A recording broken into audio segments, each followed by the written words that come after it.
میں نے اپنی بہن، بھابھی، امی سب کو ایمان کی تصویر دکھائی۔ سب کو بہت اچھی لگی، وہ تھی ہی بہت خوبصورت۔ میں بہت خوش تھا۔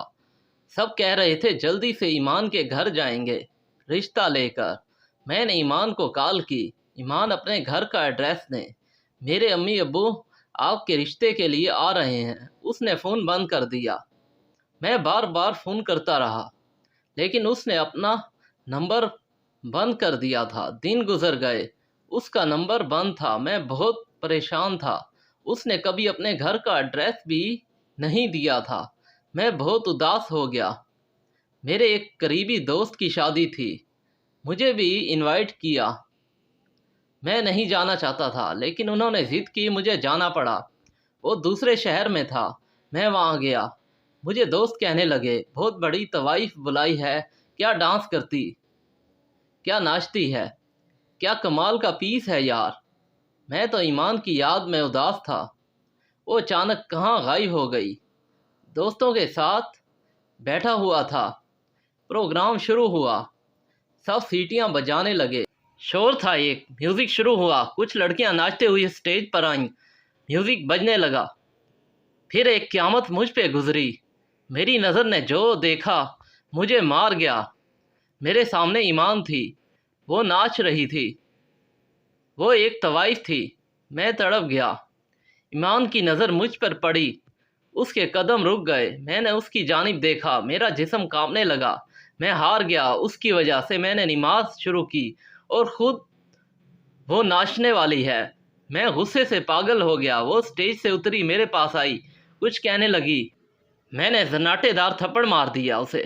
وہ کچھ کہتی، میں نے ایک اور تھپڑ مار دیا۔ اس کی نظر جھک گئی۔ میں نے اسے دھکا دیا۔ سب ہماری طرف دیکھ رہے تھے، سب حیران تھے، یہ کیا ہوا ہے۔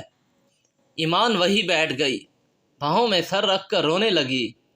میں اگنور کر کے چلا گیا، گھر گیا، بہت پریشان تھا۔ نفرت سی ہو گئی تھی ایمان سے، اس پہ بہت غصہ تھا۔ شادی رات تڑپتا رہا۔ دوست حیران تھے کیا ہوا۔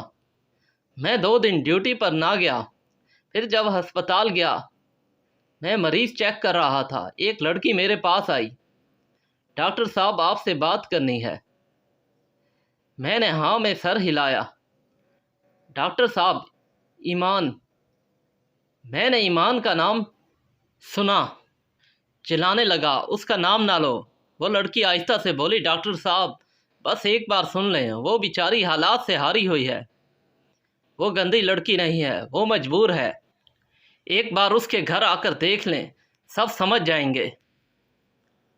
ایک بات کہوں ڈاکٹر صاحب، وہ آپ سے بہت پیار کرتی ہے لیکن خود کو آپ کے قابل نہیں سمجھتی، ہر وقت آپ کی باتیں کرتی رہتی تھی، ہر وقت آپ کا ذکر کرتی۔ ایک بات بتاؤں، وہ بہت اچھی ہے، پلیز اسے سنبھال لیں، وہ تھک گئی ہے زندگی سے لڑتے لڑتے۔ اس کی ماں کینسر کی مریضہ ہے، بہنیں چھوٹی ہیں، اسکول پڑھتی ہیں۔ وہ عزت سے جینا چاہتی تھی لیکن زمانے نے اسے نوچ کھانا چاہا تھا۔ بس اس سے آگے کچھ نہ بولوں گی، میں کچھ نہیں کہوں گی، اسے معاف کر دینا۔ میں خاموش تھا۔ رات کو گھر آیا، بہت اداس تھا۔ ایمان کے گھر کا ایڈریس مجھے وہ لڑکی بتا گئی تھی۔ میں امی ابو کو ساتھ لیے دوسرے دن ایمان کے گھر چلا گیا۔ دروازے پر دستک دی، اس کی چھوٹی بہن نے دروازہ کھولا، ہم گھر میں داخل ہوئے۔ ایمان کی امی چارپائی پر لیٹی ہوئی تھی، ہم پاس گئے۔ امی کھانستے ہوئے اٹھی، آپ لوگ؟ میں نے تعارف کروایا، میں ڈاکٹر ہوں۔ ایمان نماز پڑھ رہی تھی۔ امی ابو بات کرنے لگے، ہم آپ کی بیٹی کا رشتہ لینے آئے ہیں۔ ایمان نماز پڑھ کر آئی، مجھے دیکھ کر حیران تھی، ڈاکٹر آپ یہاں؟ میں ہلکا سا مسکرایا، میں نے کسی کو کچھ نہ بتایا تھا ایمان کیا کرتی ہے۔ ایمان نے مجھے بہت منع کیا، ابرار میں اچھی لڑکی نہیں ہوں، میں مسکرا کر بولا، جس کی وجہ سے میں 5 وقت کا نمازی بن گیا۔ بھلا وہ کیسے اچھی نہیں ہو سکتی، حالات مجبوری کے تماشے ہیں۔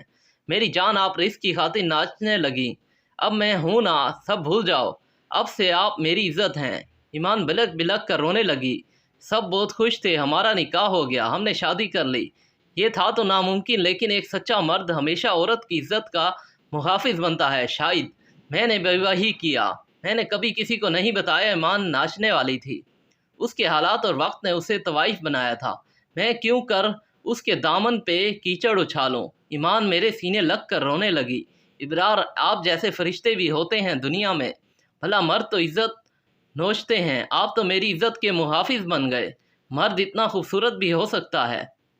میں نے ماتھے پہ بوسہ کیا۔ مرد وہ نہیں ہے جو کسی با پردہ با حیا شہزادی کو طوائف بنا ڈالے، بلکہ مرد وہ ہے جو کسی طوائف کو بھی با حیا اور با پردہ بنا دے۔